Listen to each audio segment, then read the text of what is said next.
and welcome to my reaction to Kaiju number 8, episode 6, Sagamihara Neutralization Operation at Daybreak. Oh yes, at the end of the last episode, there was like an alarm, and then everyone had to jump out of bed, and it was like, this is not a drill.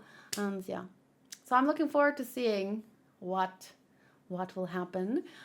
In the live chat, we have Vasilij, Sotos, Modru, Hunter, Cherry is here, Tiago, Luke, Nox is here. Welcome everyone.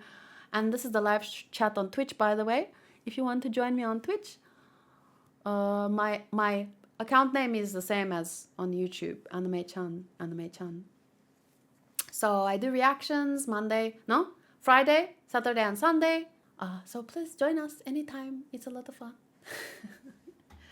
Okay, let's jump in and see what happens today. What comedic fun will Kafka bring into my life on this lovely Saturday? Or fun or trauma?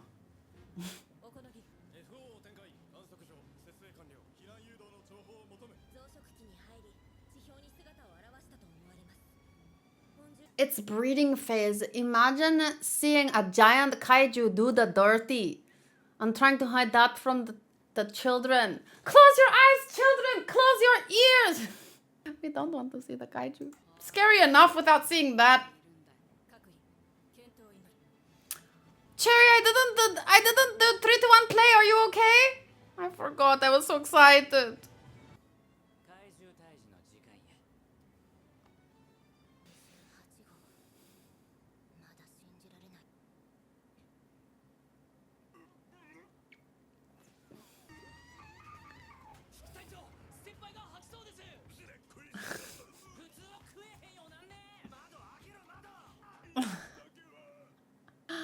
Oh my god. Can I just say before we listen to the opening, because I can't skip this opening. Last week, Sunday, I reacted to my very first kaiju movie ever, sponsored by Modru. It was Godzilla -1. So cool. And now it's like, it feels like this anime is even more cool to me because of this kind of kaiju culture. Like I'm really interested in it now, and I can't wait. I definitely would like to see a Mothra movie one day. But and then there's that new Kong and Godzilla movie in the cinema. I almost said cinema. I don't know. I wanted to say cinema and theater, and it came out cinema in my head. So yeah, I have to admit I'm even more invested now in the kaiju culture, if you can put it that way. This plays off in the dark, so I guess I could fade it a little less.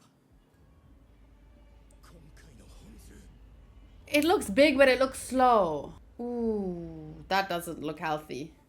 Like, you don't want to breathe that in.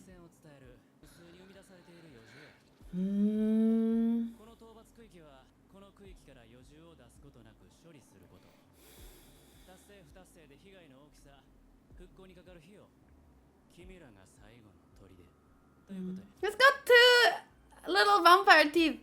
It's so cute!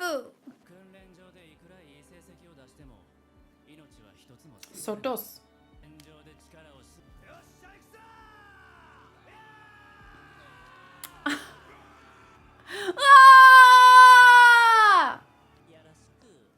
Ah!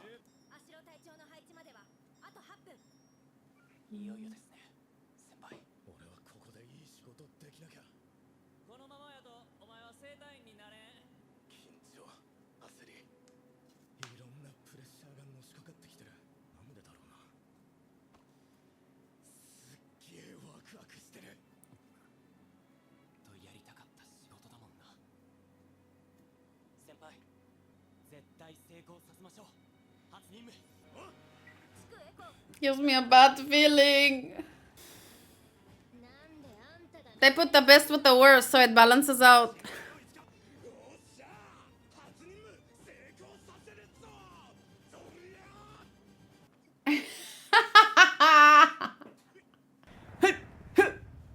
Yukkuri, yukkuri.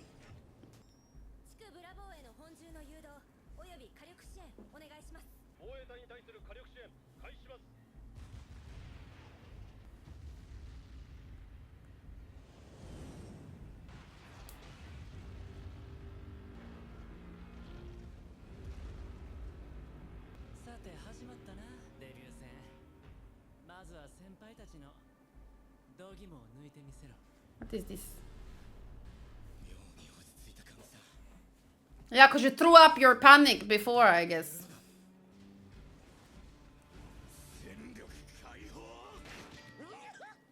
Yeah, I was expecting that.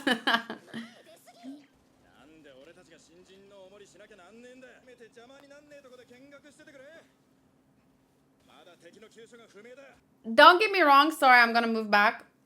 I totally can understand his feelings, but he didn't just say it with anyone. He said it next to her. So because I know her, I was just feeling like, oh, just you wait.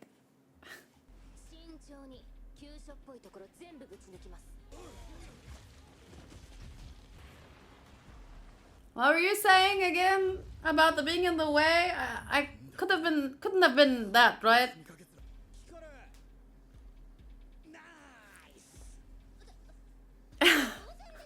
Nice.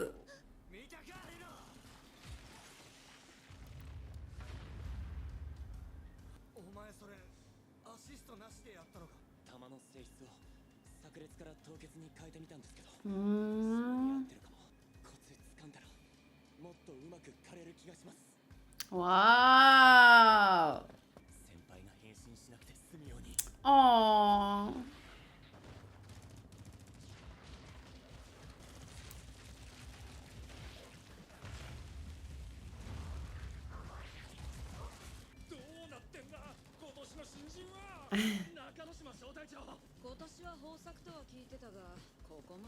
Her voice sounds familiar.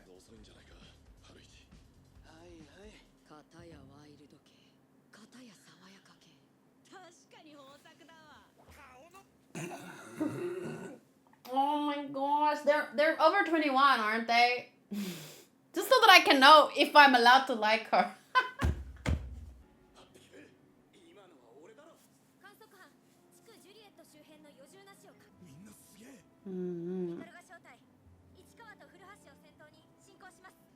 Don't fall behind.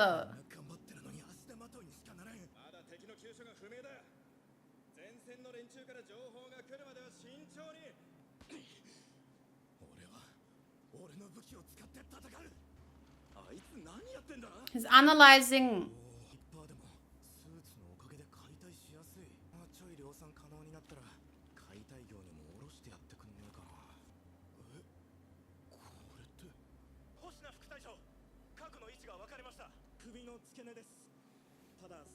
At the base of the neck.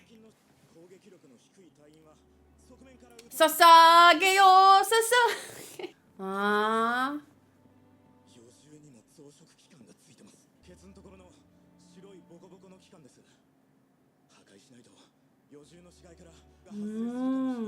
나루호도.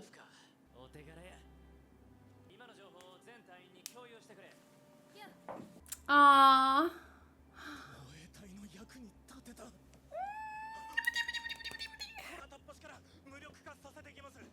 Oh, he's doing so good. Oh no, oh no, here it comes. The flags.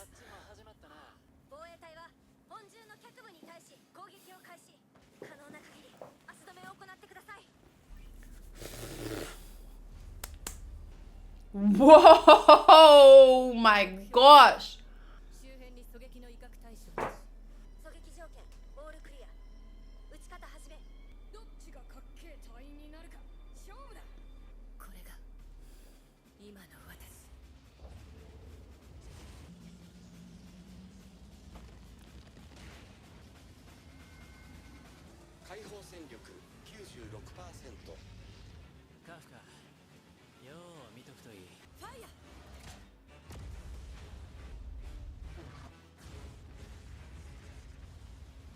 She missed the core!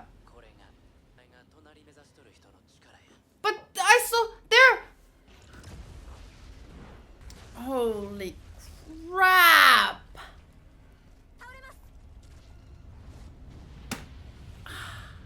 How can he catch up to that? Fire what? It's dead. But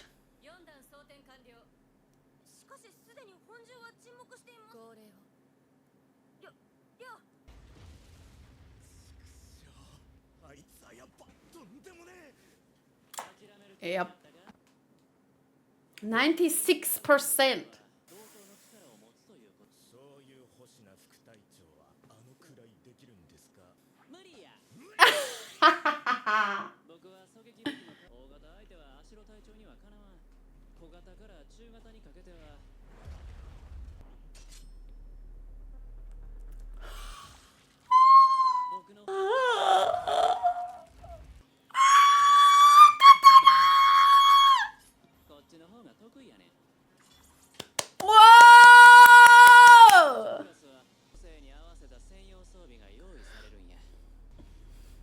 Whoa!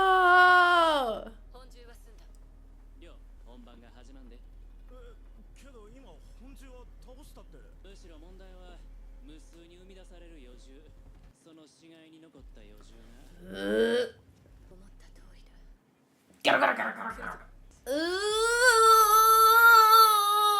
I'm getting like a bad vibes of like creatures coming out of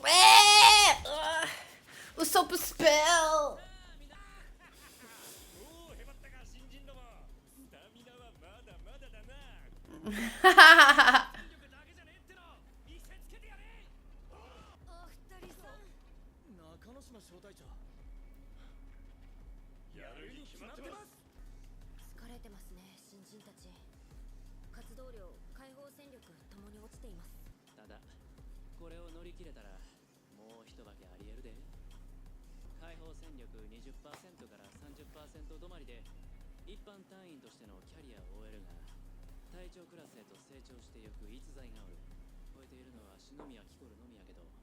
Obviously.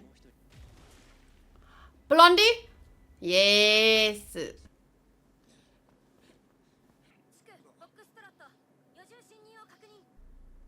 Uh-oh.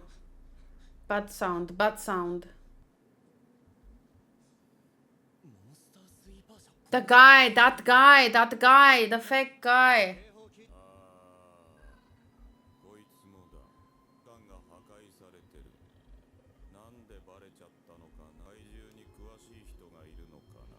You reveal your hand pretty quickly, my dude. Dang! That guy showing up in like episode 4 was already a shock to me. Like usually they drag it out and like the kaiju are the main problem. Then you get this kind of like kaiju leader controller guy. And then, oh, he infiltrated. And like, this is episode 6. And he's revealing his hand. Like, oh, look at me. I have human face. Already? You don't think you could utilize some more hiding? But maybe he thinks he's gonna kill them right then and there. So, let's see. Let's see. They won't die. They're in the opening. They can't die until at least the end. If they're gonna die, it'll be at like at episode 11 or 12. They can't die here. Is that his name? Half human face. I didn't catch it. I don't think he has a name. Junpei was in the opening too. Who? Dare? I know who that is. Ah, yes, Junpei. Jujutsu Kaisen is not... They have a different, like...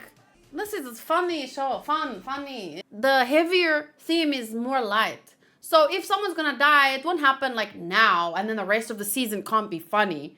I hope everyone here watched it. I don't know. I don't remember. I don't even remember that name, to be honest. Don't tell me. I have to see the person's face in my head right now. I don't blame me for this though, because Inumaki's name has been told to me 500 times, but every other day I forget his name, and he's like one of my favorites. So, oh yeah, I know who you're talking about. But no, Jujutsu Kaisen, I wouldn't compare Jujutsu Kaisen to this in terms of death flags and stuff and how they would approach it. Jujutsu Kaisen kind of, like every season someone dies. And it happens like all kind of whenever. I think this one wouldn't handle it in the same way though. I forget his name too all the time. I just remember Chinameo. I remember Shake. That was too short. That's all I have to say about that. It was too short. But yeah, I don't see those two. No, not here, not now. Maybe at the end, anything could happen, but no. If the story proves me wrong, well, then I'll be surprised. Shocked and surprised, but I don't think here. It was too average with a great personality. No, Sotos, it was short. End of story. Checkpoint. Are you hydrated? Did you eat? Are you ready? I wish that I found out about this anime a bit later so I could binge it. Alright, we're ready for Kafka or Ji-san to kick some kaiju ass. Let's go. There's something really wholesome about all of us nerds being up early or late to watch this live in an hour, Lemafeo. I'm proud of Kafka. He recognized what he was capable of and put what he was good at to work. That's how I felt too. I felt like, oh, I'm so proud of you. Earlier this week, I also felt proud of Bochi in a similar way. But I was more proud of Bochi, but still, I was proud of Kafka too. Like, the build-up for that proud moment of Bochi almost led me to tears, but this was good. This episode is great for showing a little more of each person's individual capabilities when battling kaiju and more about their personality and how much their suits can do. Seeing the world of difference between these new recruits and Mina's skill power level was incredible. I feel a little bad for the cleaning crew to come though. Like if you're a manga reader or if you just watched My Hero Academia. You can't put both those things in one. You should just choose one. Like if you're a manga reader or like if you just finished My Hero Academia. I criticize your comment. Not for being bad, but it could be better. Why has this episode got a downvote this early? It's not even out yet. I will like it to counteract. Sometimes I just forget to post a like. If Kafka turned into a kaiju, I'm worried this vice captain will make him fillets. He might want to, or almost, but I don't think. Yeah, we have to worry about that. But that was so cool though. The way that he revealed his kind of like special power in a sense. And I really liked the giant, the gun moment. And she just kept shooting. I guess she was trying to blast away as many of them as possible. The vice captain has somewhat snake teeth. He has snake eyes. Or I should say snake character eyes. If that makes sense. But yeah, maybe I can see his teeth. Yeah, okay. That could be one way to describe them, yeah. I liked the kind of build up or I'm not sure what to call it, but the way that he asked him, do you think you can match up to her? Like, and even me, I was sitting there thinking, how is he gonna catch up? With his kaiju power, it would be easy, but it seems like he wants to do it without relying on his kaiju powers. So, I don't know. But okay, I will, with story for this one, I would say, compared to other episodes, like, so far, for story, I have scored Kaiju 9, 10, 8.5, 10, 9. For me, compared to all the others, I would give this one an 8. It's very good, but the story wasn't as good as in episode 1 to 5 for me, but it was still very good. Characters, I would give an 8.8. Like, the characters are very strong. I love the introduction of the cougar character. Let me just see who is she? Who is her voice? Because it sounded familiar to me, but I'm just gonna look it up. Usually I would wait, but I'm impatient. Nakanoshima. Her voice actress is Mutsumi Tamura. I'm going to limit the characters so that she's done a lot of work, but I'm going to limit the characters to on my list. I don't think she did this character. She probably did this character as a child. She voiced that character as a child. His child version, I mean. It seems like she does a lot of younger characters. This is also Nifuji as a child. Morganite. This would also definitely be him as a child. Probably Kakashi as a child. York! She's York's VA. Okay, literally the only character I really know her as is York. I don't remember this Hermes, but I also think it might be the child version. No. Oh! That's it. Oh, yeah! Okay, that's where I heard her voice before. This was a great character. I forgot when I was looking at the picture here, I thought this was a man. So when I clicked and I saw it's a character from the Jolene one. I was like, that's who she is. That's where I probably recognized her from, because I did recognize the voice, but I would have never in my life gotten that without looking. Like I would have never gone, that female character from the 6 JoJo's part or the 8th. I don't even know what part it was. I like how the one guy has a one-sided rivalry with Reno. Yeah, 8 for story, 8.8 for characters, because I feel like that was what stood out to me the most. How the comments said as well, not only the characters themselves, but their abilities were presented. It was very good. Visuals, consistent 8.5 with 9 moments for me, 9 out of 10 moments. Even, those blasts. And you know what I really appreciated, actually? I kind of want to give it a 9 just for that, actually. I appreciated that it seemed like they could have, maybe they did use CGI or something, but it was ridiculously good because I didn't notice. But they could have easily used a worse CGI for little minion things. Because I've seen a lot of shows for similar kind of monsters, they would use this kind of CGI which just looks weird. And here I don't know if it was CGI or regular animation, I don't know, but it looked great. Compared to how I usually would imagine those kinds of monsters would be animated. I like that we get those numbers, so we really can tell their strength level to an objective extent.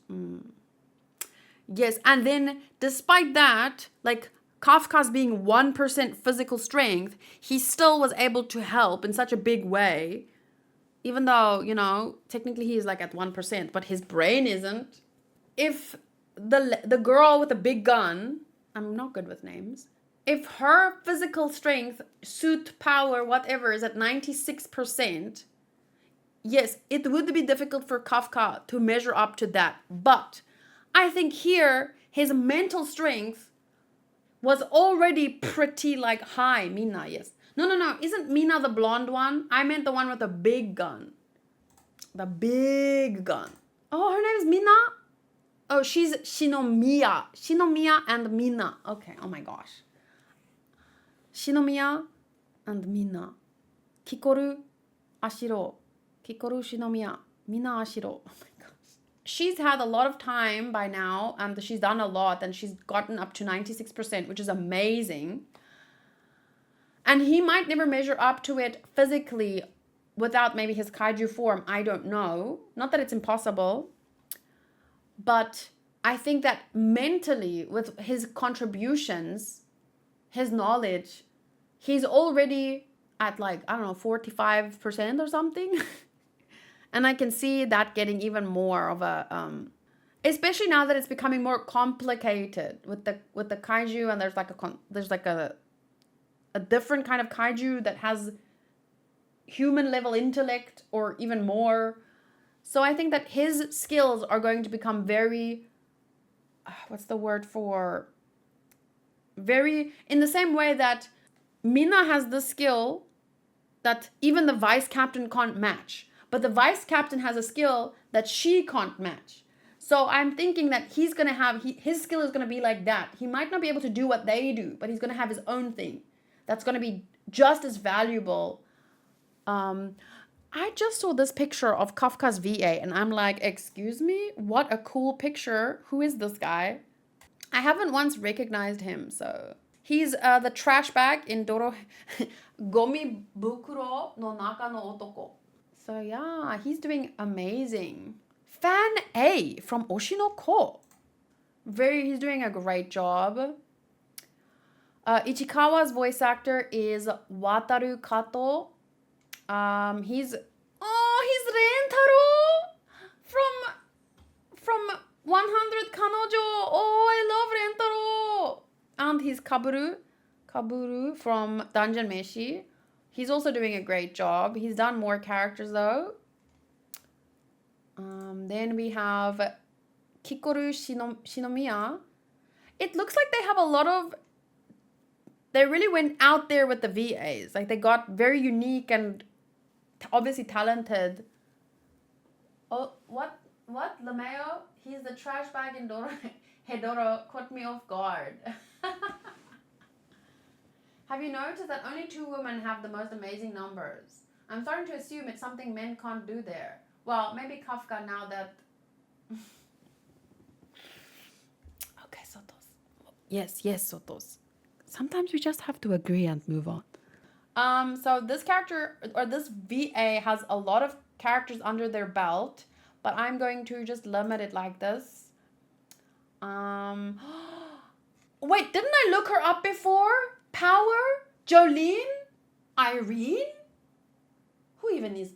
Oh, Hibiki. I love her. She has powers, VA. Oh my gosh.